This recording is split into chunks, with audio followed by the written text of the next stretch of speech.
Je vous propose, en présence de l'image de la divine miséricorde, un texte de saint Alphonse, comment aimer, pratiquer l'amour envers Jésus-Christ. Son chapitre premier, quel amour mérite Jésus-Christ pour l'amour qu'il nous a témoigné dans sa passion. Et nous commençons, au nom du Père, et du Fils, et du Saint-Esprit. Amen. Aimer Jésus-Christ, notre Dieu, notre souverain bien et notre Sauveur, c'est toute la perfection, toute la sainteté. Jésus lui-même nous l'a dit, « Celui qui m'aime sera aimé de mon Père, car le Père lui-même vous aime parce que vous m'aimez. » Les uns, dit saint François de Sales, mettent la perfection en l'austérité de la vie, d'autres en l'oraison, d'autres en la fréquentation des sacrements, d'autres en l'aumône. Tout cela se trompe. Il n'est point d'autre perfection que d'aimer Dieu de tout son cœur. L'apôtre a écrit, « Par-dessus tout cela, ayez l'amour qui est le lien le plus parfait. » À la charité, il appartient d'assembler et de conserver toutes les vertus qui rendent l'homme parfait. De là ce mot de saint Augustin, « Aime et fais ce que tu voudras. » Car à l'âme qui aime Dieu, l'amour même enseigne à lui épargner tous les plaisirs, à lui donner toute satisfaction. Est-ce que Dieu peut-être ne mérite pas tout notre amour? Il nous a aimés dès l'éternité. « Ô mon enfant, nous dit-il, je t'aime d'un amour éternel. Songe que j'ai été le premier à t'aimer. Tu n'étais pas encore au monde, le monde même n'était pas encore, et moi déjà je t'aimais. Depuis que je suis Dieu, je t'aime, depuis que je me suis aimé, je t'ai aimé toi aussi. » Elle avait donc bien raison, cette jeune vierge, sainte Agnès, à qui la sollicitait en vue d'une alliance et d'un amour terrestre, de répondre « Un autre amour a pris mon cœur. » Arrière, disait-elle, arrière, vous qui sollicitez mon cœur, renoncez à vos prétentions.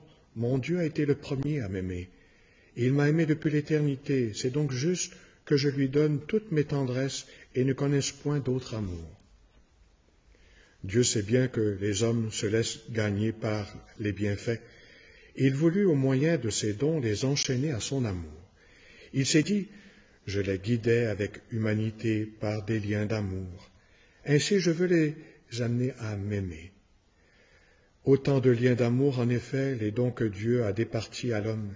Il l'a doté d'un corps pourvu des différents sens et d'une âme image de son Créateur par les facultés dont elle est enrichie, mémoire, intelligence et volonté.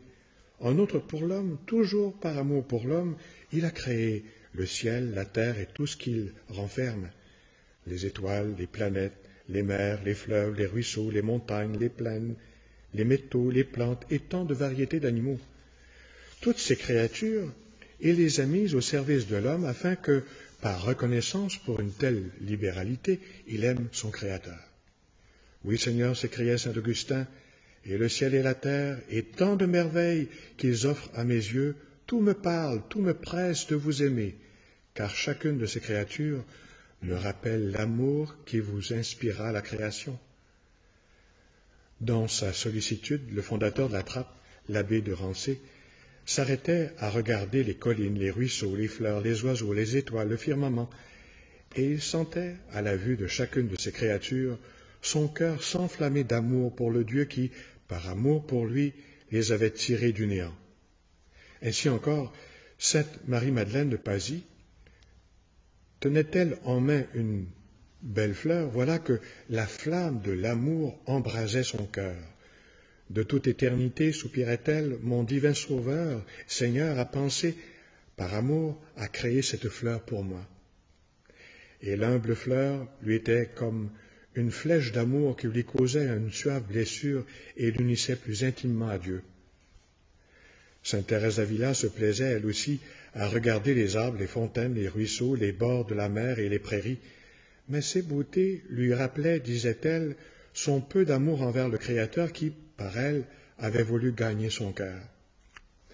On raconte pareillement d'un pieux solitaire que, cheminant par la campagne, il lui semblait entendre les fleurs et jusqu'au brin d'herbe lui reprocher sa méconnaissance des bienfaits de Dieu.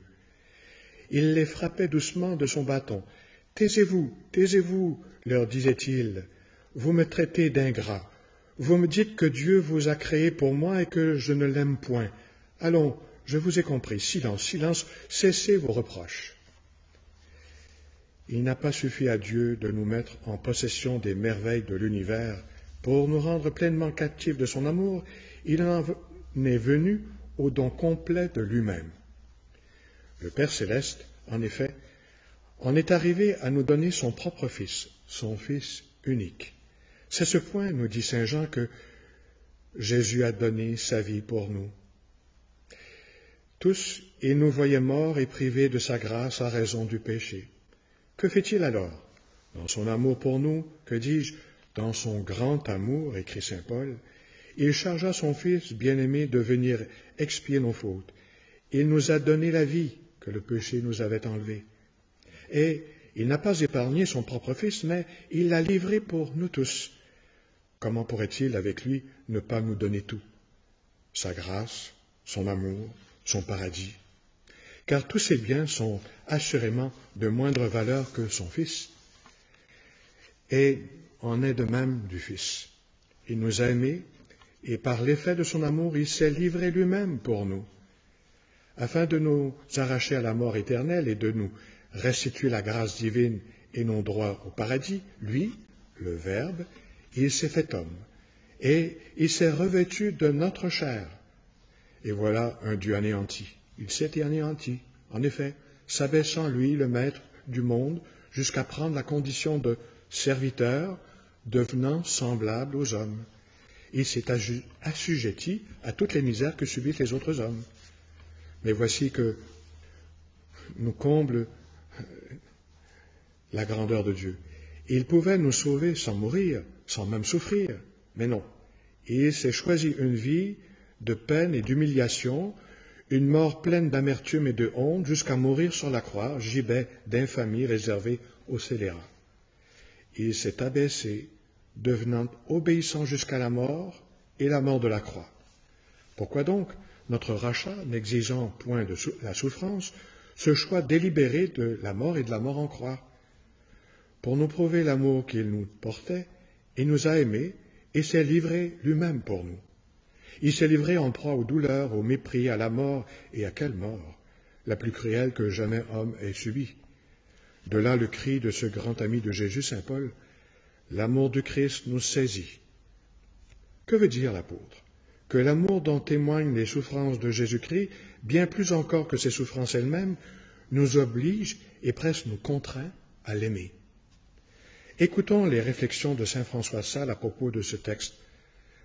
Sachant que Jésus-Christ, vrai Dieu éternel, tout-puissant, nous a aimés jusqu'à vouloir souffrir pour nous la mort et la mort de la croix, n'est-ce pas cela avoir nos cœurs sous le pressoir et les sentir pressés de force et en exprimer de l'amour par une violence et contrainte qui est autant plus violente qu'elle est toute aimable et amicale? Il ajoute, « Et que ne nous jetons-nous en esprit sur lui pour mourir sur la croix avec lui qui, pour l'amour de nous, a bien voulu mourir? Je l'ai saisi, devrions-nous dire, et ne le lâcherai pas. Je mourrai avec lui et brûlerai dedans les flammes de son amour. Un même feu consumera ce divin Créateur et sa chétive créature. Mon Jésus est tout à moi, et moi, je suis à lui. Je vivrai et mourrai sur sa poitrine. Ni la mort ni la vie ne me séparera jamais de lui. Ô amour éternel, mon âme vous requiert et vous choisit éternellement. Et venez, Saint-Esprit, et enflammez nos cœurs de votre dilection, ou aimer ou mourir à tout autre amour pour vivre à celui de Jésus, afin que, au Sauveur de nos âmes, nous chantions éternellement « Vive Jésus que j'aime ». J'aime Jésus qui vit et règne des siècles et des siècles. Une telle flamme remplissait le cœur de Jésus-Christ, un tel désir le pressait de le manifester aux hommes, objet de sa tendresse, qu'il en soupirait après l'heure de sa mort, et il s'en allait répétant au cours de sa vie, « Je dois recevoir un baptême, et quelle angoisse est la mienne jusqu'à ce qu'il soit accompli. » Je dois être baptisé dans mon propre sang, et combien m'étreint le désir que bien vite vienne cette heure de ma passion, pour que, sans plus tarder, l'homme connaisse l'amour que je lui porte. Aussi, parlant de cette nuit où Jésus inaugura sa passion, saint Jean écrit « Sachant que son heure était venue pour lui de passer de ce monde à son Père, Jésus, ayant aimé les siens qui étaient dans le monde, les aima jusqu'au bout. » Cette heure, celle de sa mort, le divin Rédempteur l'appelle son heure. C'est quelle était l'heure désirée, l'heure où il pourrait donner aux hommes la preuve suprême de son amour en mourant pour eux sur la croix, consumé de douleur. Qui donc a pu amener un homme à mourir sur un gibet par autorité de justice, entre deux scélérats, à subir une ignominie si grande pour une telle majesté divine? Qui a fait cela? Demande saint Bernard. Et il répond, l'amour, qui ne sait ce qu'est dignité. À l'amour, certes, quand il s'agit de se manifester, ne se soucie guère de ce qu'exigeait la dignité de celui qui aime, mais bien de ce qui plus sûrement le révélera à la personne aimée. Quoi d'étonnant que saint François de Sales, devant cette révélation de l'amour divin, poussa ce cri « Ô charité, ô charité, ô charité !» Nous tous, les yeux sur Jésus en croix, le cœur embrasé, nous devrions nous écrier comme lui « Ô amour, ô amour, ô amour !» En vérité, si la foi ne nous en donnait la certitude, qui pourrait jamais admettre qu'un Dieu tout-puissant, infiniment heureux, maître de l'univers, ait voulu aimer l'homme au point de paraître mis hors de lui par un tel amour? Et oui, nous avons vu la sagesse même, le Verbe éternel, prise de folie par l'excès de son amour pour l'humanité. Ainsi parlait saint Laurent Justinien. Sainte Marie-Madeleine de Pasie en disait autant un jour. Dans une extase, elle saisit entre les mains un crucifix de bois et elle allait s'exclamer « Oui, ô mon Jésus, tu es fou d'amour. Je le dis et toujours je le dirai, fou d'amour, tu l'es vraiment, ô mon Jésus. » Mais non, réplique saint Denis l'Aréopagite, ce n'est point folie, mais bien effet habituel de l'amour divin, lequel fait sortir de soi pour se donner sans réserve à l'objet aimé. Ah, si les hommes, fixant leur regard sur Jésus en croix, s'arrêtaient à considérer l'affection qu'il a portée à chacun d'eux, ainsi que le disait saint François de Sales, de quel amour ne serions-nous pas embrasés à la vue des flammes qui ne se trouvent qu'en la poitrine du Sauveur? Oh, quel ressort de pouvoir être consumés du même feu dont brûle notre Dieu! Et quelle joie de lui être uni par les chaînes de l'amour. Concluons cette lecture spirituelle à la suggestion de sœur Faustine. Disons quelques prières au Dieu de divine miséricorde. Commençons par le Notre Père. Notre Père, qui es aux cieux, que ton nom soit sanctifié, que ton règne vienne. Que ta volonté soit faite sur la terre comme au ciel. Donne-nous aujourd'hui notre pain de ce jour. Pardonne-nous nos offenses, comme nous pardonnons aussi à ceux qui nous ont offensés. Et ne nous laisse pas entrer en tentation, mais délivre-nous du mal.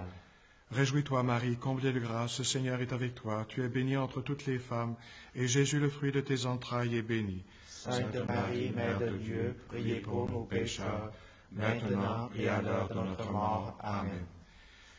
Et nous disons notre profession de foi.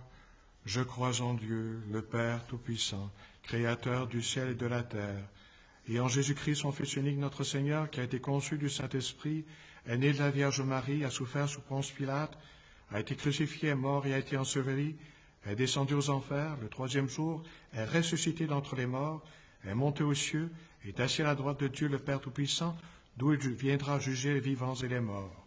Je crois en l'Esprit Saint, à la Sainte Église catholique, à la communion des saints, à la rémission des péchés, à la résurrection de la chair, à la vie éternelle. Amen. Et nous concluons avec la prière de Sœur Faustine, à la divine miséricorde.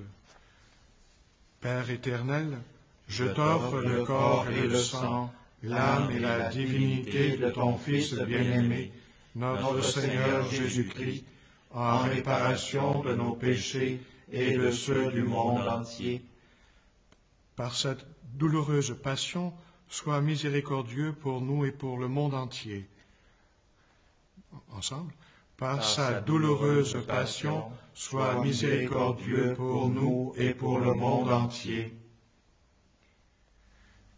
Dieu saint, Dieu fort, Dieu éternel, prends pitié de nous et du monde entier. Dieu saint, Dieu fort, Dieu éternel, prends pitié de nous et du monde entier. Au nom du Père et du Fils et du Saint-Esprit. Amen.